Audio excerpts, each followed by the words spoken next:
교회 주인은 누구라고? 예수님이라고요. 하나님이라고요. 모든 성도들은 주님의 교회에서 주님의 말씀으로 교육받아야 되는 거예요. 교회에 해당하는 헬라어가 에클레시아인데 이 뜻이 뭐예요? 하나님의 부르심을 받은 사람들의 모임이라는 거예요. 이게 건물이 아니라겠죠? 항상 그랬어요. 제가 스터디에서 교회는 건물이 아니다. 뭐예요?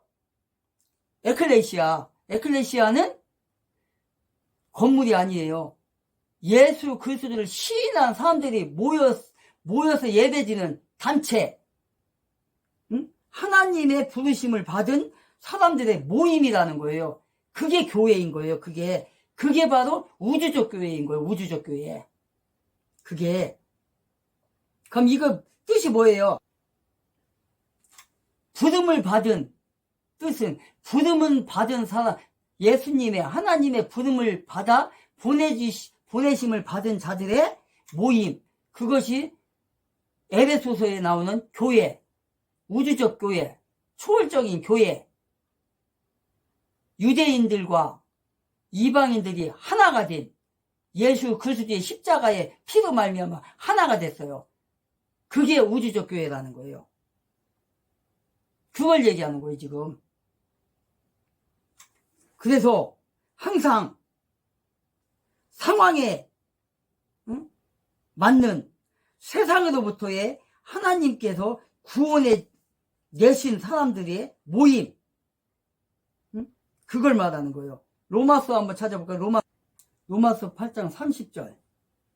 로마서 8장 30절에 보면은 그분만 아니라 하나님께서는 자신이 예정하신 그들을 또한 부르시고 자신이 부르신 그들을 또한 의롭다 하시고 자신이 의롭다 하신 그들을 또한 영화롭게 하셨느니라. 영화롭게 하셨느니라. 이렇게 기록하고 있어요. 그래서 이 모임에 속한 사람들은요, 모두가 죽음과 죄의 권세를 뛰어넘은 뭐예요? 거듭난 사람들. 하늘에 속한 하나님의 시민이요, 자녀요, 백성이라는 거예요. 그런 교회가 바로 우주적 교회로서 하나님의 자녀들로 모이는 곳입니다. 바로 그것이 바로.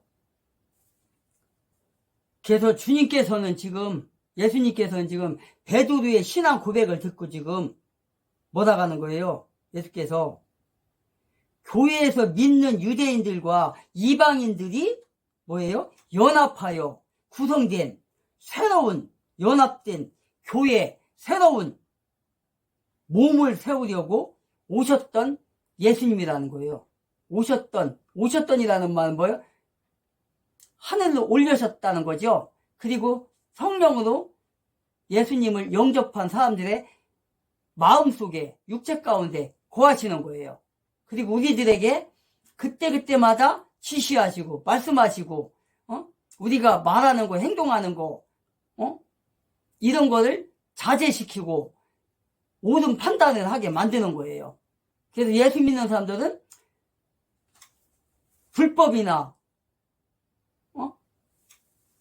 또 바른 말을 하지 않으면 안 된다는 거예요. 불법을 저지르면 안 된다는 거예요. 그게 양심의 가책이 돼야 된다는 거예요. 내가 죄를 지으면 가책이 돼야 된다는 거예요. 그것이 진정한 예수 그리스도를 믿는 사람들입니다. 그것이 바로. 그래서 그 주님이 허락하신 그 교회는 음부의 권세가 이기지 못한다는 거예요. 그래서 죽음과 음부의 문들이 이기지 못하리라 하셨고 죽음과 사단으로 조직된 힘을 이길 수 있다. 물리칠 수 있다. 그런 거예요. 이 신앙 고백은 교회는 사망 권세를 이기고 부활하신 예수 그리스도처럼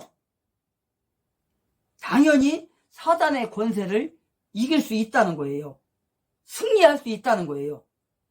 누가? 예수 그리스도를 믿고 의지하고 나아가는 모든 그리스도인들은, 진실한 그리스도인들은. 그런 우리가 되어진다는 거예요. 19절에 보니까 19절에 내가 하늘의 왕국의 열쇠들을 네게 주리니 무엇이든지 네가 땅에서 묶으면 그것이 하늘에서 묶일 것이요. 이렇게 돼 있어요. 어떻게 한다고요? 천국 열쇠를 천국 열쇠를 누구에게 줬대요? 베드로에게 줬대요. 그런데 뭐라고 그래요 지금? 베드로에게 줬는데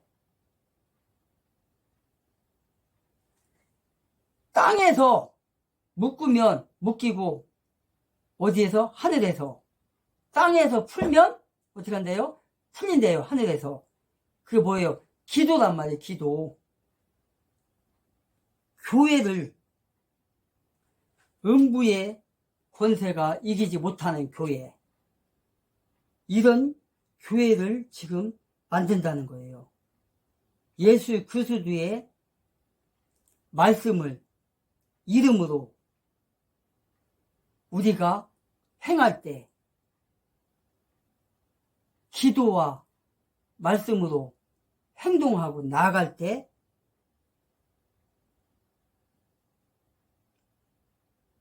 모든 키가 열린다는 거예요. 메어질 수도 있고 풀려질 수도 있다는 걸 얘기하는 거예요. 그게 바로 신앙의 권능인 거예요. 말씀의 권능. 매는 것과 푸는 것으로 하나님을 얼마나 의지하냐에 따라서, 얼마나 우리가 주님과 함께 동행하느냐에 따라서, 천주교에서는, 즉 카톨릭에서는요, 옛날에 이런 걸 가지고 면죄부를 팔고 돈을 많이 내는 사람이 구원의 티켓을 많이 살 수 있고 그걸 가지면 천국 간다고. 그래서 자기 부모가, 자기 친척이, 자기의 지인이 죽었는데 지옥에 가는데, 지옥에 가 있는 사람도 면죄부를 많이 사면 살수록 그 사람이 옮겨진다. 이렇게 잘못 가르쳤잖아요. 그리고 지금은 어때요? 21세기는 예수님에게 직접 기도를 하는 거는 우리 인간이 자격이 안 된다 해가지고 누구를 거쳐가요? 마리아에게 우리가 기도를 하면 마리아가 예수님의 아들한테 가서 그 기도를 전해준다는 거예요. 그게 응답을 안 해. 이거는 말도 안 되는 거예요. 신성모독인 거예요. 왜? 마리아는 하나의 인간이에요.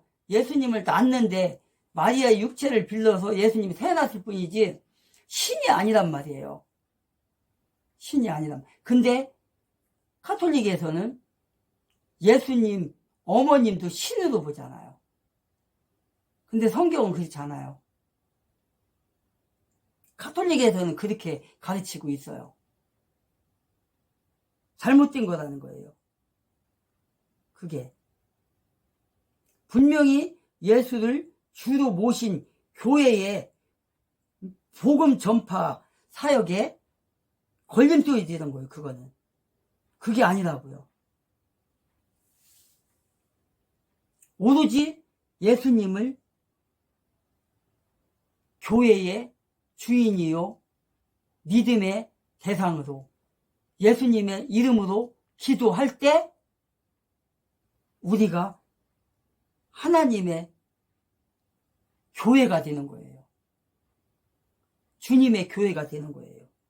올바른 신앙인 거예요. 그게 바로. 그래서 베드로가 성령 강림 후 사도행전에 나타나는 마가의 다락방에서 기도할 때 120명의 문도가 함께 최선을 다해 기도했을 때 성령이 임했고, 그게 초대교회의 시작이고, 그 교회를 통해서 어떻게 됐어요? 복음이, 하나님의 복음이 세상에 전파된 거예요. 그래서 유대인과 이방인들이 구원을 받아 하나가 돼서 누구도 범접할 수 없는 그런 초대교회가 되어서 지금의 21세기에 교회도 탄생이 된 거예요. 세상에 만방에 퍼진 우주적 교회가 된 거예요. 지금 우주적 교회가 만들어져 가고 있는 거예요. 그럼 언제 완성이 되냐? 예수님께서 재림하실 때, 공중 재림하실 때, 그때가 완성이 되는 거예요. 이 신앙 고백이 그때 완성되는 거예요. 그래서 이와 같은 권세는 모범적인 신앙 고백으로서 한 사람 베드로에게 상징적으로 주어진 것이며, 후에는 모든 그리스도인들에게 부여진, 즉 교회는 생명의 귀중함과 또한 병원과 같은 그런 역할을 하는, 병을 낚이는 게 교회니까 영혼을 구원하는 게 병원이잖아요. 예수님이 이 땅에 오셔서 많은 병자들을 고치셨고 많은 이적들을 행하셨잖아요. 죽은 자도 살리셨고, 그런 곳이 바로 신앙 고백에서 나오는 거예요. 교회는 그래서 생명의 근원이 되는 거예요. 원천이 되는 거예요. 교회는. 또 20절에서 뭐라고 하고 있어요? 20절에서 그때에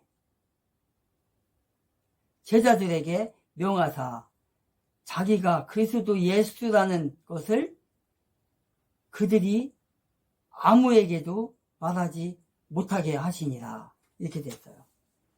왜 아무에게도 말하지 말고 숨기라겠나요? 여기서 그리스도라는 것 사실을 아무에게도 말하지 말라. 여기서 왜 아무에게도 말하지 말라 했을까요? 지금 1장부터 쫙 우리가 해오면서 뭐를 느꼈죠? 우리가요? 예수님의 제자들을 통해서 믿지 못하는 것을 보았어요. 풍랑을 만났을 때도, 빵을 떼줄 때도, 사람을 고칠 때도 그들의 믿음을 봤잖아요. 우리가 그거 보면 알잖아요. 아직 이 제자들은 하나님의 아들이신 것을 확신을 못하고 있는 거예요. 하나님이신 것을, 신인 것을. 그러니까 늘 저가 누구기에, 어떻게 해서 이 빵을 나눠주지? 어떻게 해서 병을 고치지? 깜짝깜짝 놀라는 거야. 누구시기에? 항상 그러잖아요. 제자들조차도 육신의 사부로서만이 인정하는 거지, 진짜 예수님이 하나님이신 것을 모르는 거예요. 지금 아직 일반인들과 똑같은 거예요. 지금 예수님을 하나님으로 받아들여야 되는데 그렇지 못했다는 거예요. 아직 믿음이 적었다는 거예요. 그래서 그러는 거예요. 그 제자들이 일반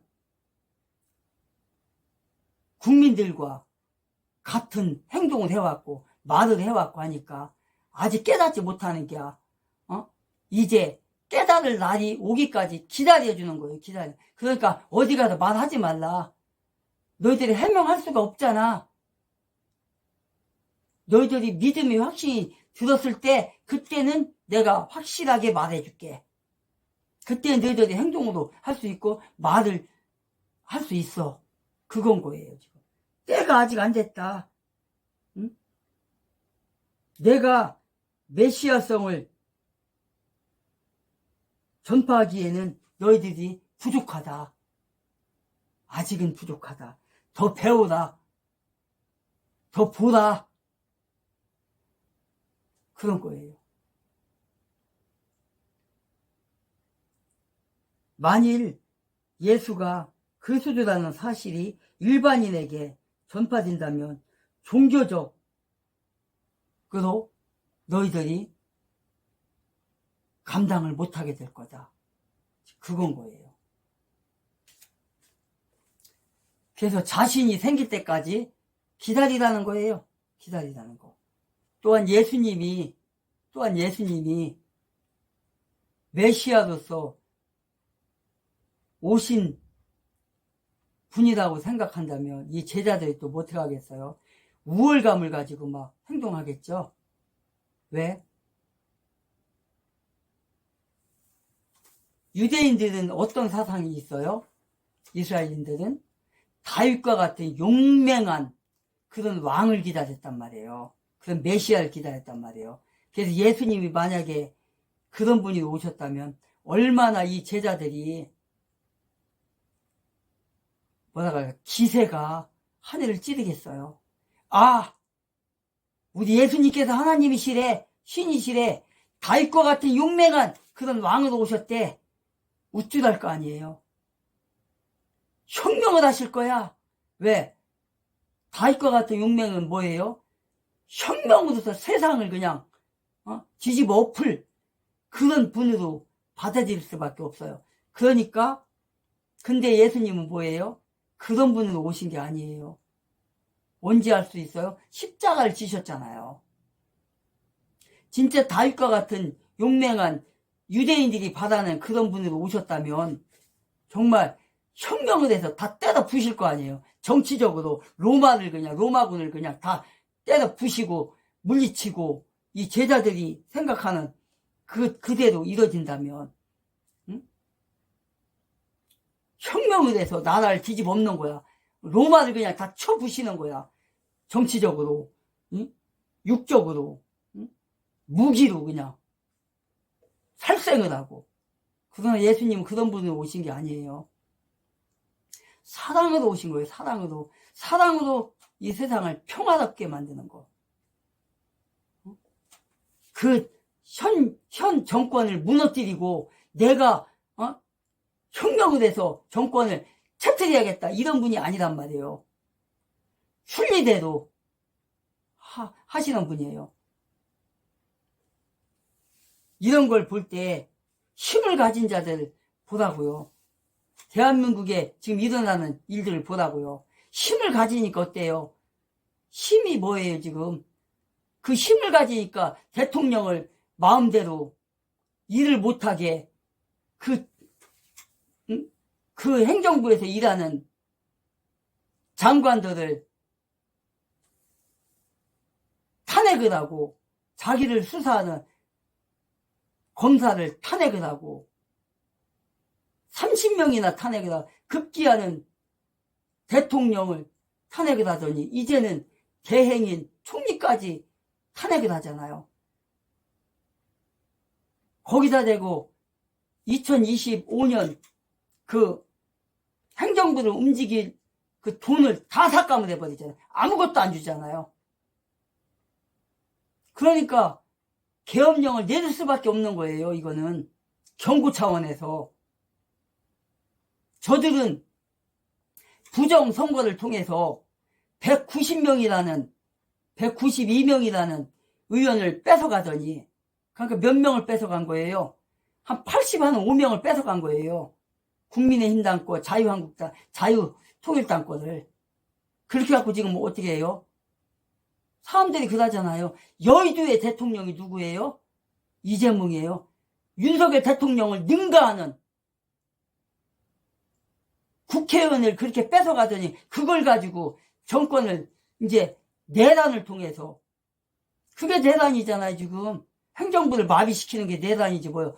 내란이라는 게 뭐예요?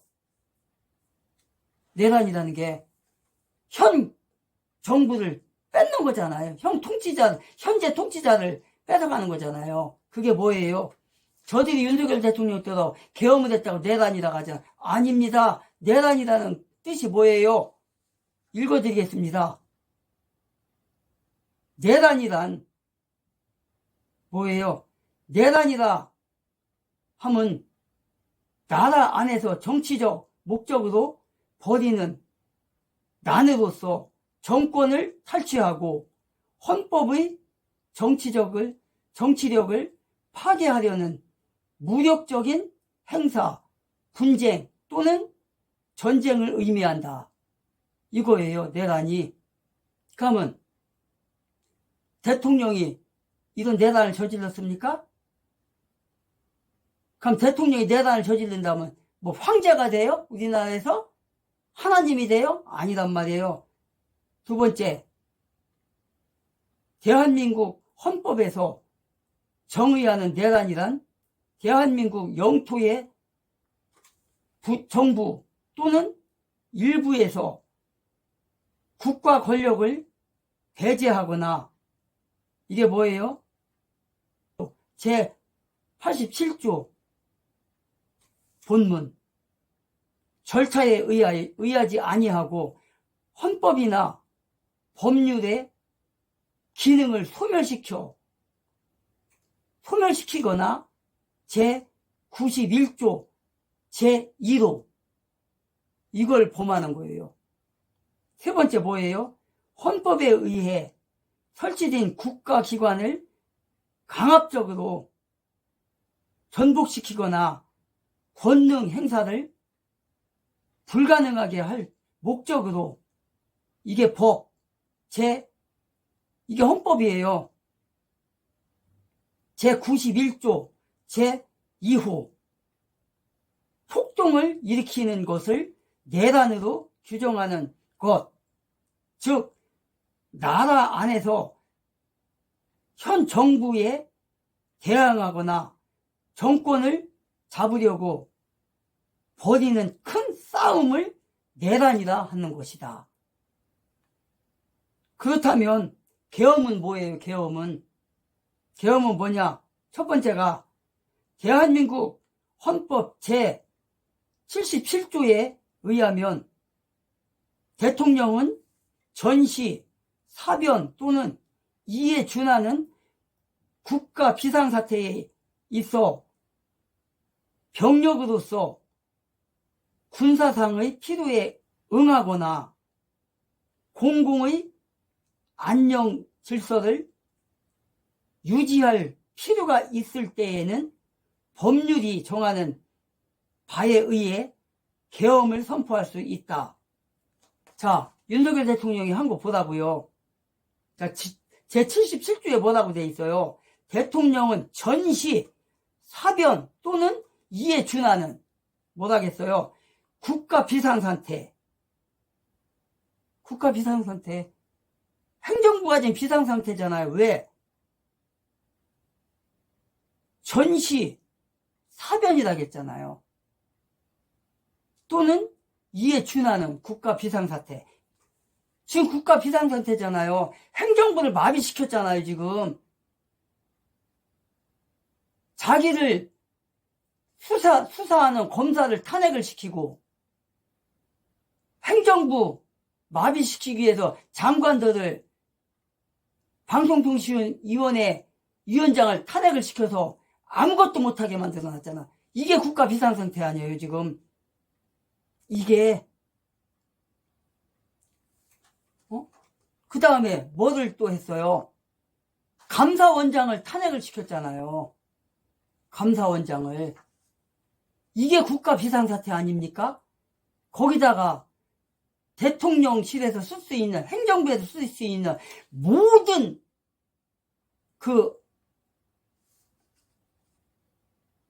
특활비라든가 무슨 계획 해놓은 거를 다 삭제했어요. 아무것도 없어요. 대통령 손과 발을 다 묶어놔버렸단 말이야. 일을 못하게. 거기에 들어가는 돈을 다 삭제해버렸으니까. 이게 국가 비상상태 아닙니까? 여기에 준하는 거니까. 헌법 제 77주에 준하는 거니까 이게 아무것도 못하는 거잖아요. 그리고 계엄이란 비상계엄과 경비계엄 두 가지가 있어요. 여기에는 뭐예요? 비상계엄이 선포된 때에는 법률이 정하는 바에 의해 영장제도, 언론, 출판, 집회, 결사의 자유, 정부나 법원의 권한에 관해 특별한 조치를 할 수 있다고 명시되어 있어요. 이걸 범한 거 있나요? 대통령이? 없어요. 출판의 자유, 언론의 자유, 결사의 자유, 이거 통제한 적 있나요? 없어요. 언론의 자유, 언론은 뭐예요? 방송국을 장악했나요? 안 했어요. 국회 장악했나요? 안 했어요. 출판의 자유 억압했나요? 통제 안 했어요. 집회의 자유 했나요? 안 했어요. 그럼 뭐가 대란이라는 거예요 도대체? 안 했어. 네 번째, 표라도 끌어오겠다는 이재명의 생각인 겁니다. 중요한 건 이겁니다. 이재명이 과거에 어떤 발언을 했는지를 지금부터 하나씩 보여드릴게요. 자, 과거 이재명은요, 이런 말을 했었습니다. 이재명, 또 막말. 박정희 공은 없어. 이명박도 구속해요. 되게 이상하지 않습니까? 불과 얼마 전까지만 하더라도, 몇 년 전까지만 하더라도 이재명이 박정희 대통령 공은 없다 그랬어요. 그런데 갑자기 오늘은 뭐라고 말하고 있습니까? 공이 있다고 말하고 있습니다. 설마 그 사이 역사를 공부한 건가? 갑자기 말이 바뀌죠. 자, 실제 이 당시 이재명이 뭐라 말했냐면요. 이런 말을 했었습니다. 그대로 읽어드릴게요. 자, 이재명은 이승만 대통령은 친일 매국 세력의 나라를 만들고 박정희 대통령에게는 근대화에 공도 없다며 전 현직 대통령을 싸잡아 비판했습니다. 심지어 제가 오늘 현충원에 참배를 갔는데 이승만, 박정희 전 대통령 묘소에는 가지 않았다. 두 전직 대통령의 역사적 공도 있고 건국의 공도 있다고 주장하지만 웃기는 소리 하지 말라 라고 말을 했습니다. 심지어 박근혜 대통령 반드시 감옥에 보내야 하고 혼자 가면 심심하니 이명박 대통령을 국고손실죄로 같이 감옥에 보내야 한다며 역대 보수정권 대통령을 맹 비난했다라는 겁니다. 참 이상하죠, 시민 여러분들? 네, 이재명이 과거에는 저렇게 강성 발언들을 늘어놨는데 갑자기 지금 TK 가서 안면을 몰수하고 가면을 바꿔 끼고 있다는 겁니다. 자, 그렇기 때문에 지금 이재명이 뭐 하는 겁니까? 표를 위해서, 선거만을 위해서 박정희 대통령을 어떻게 악용하는지를 제가 한 번 더 말씀을 드려보는 것입니다.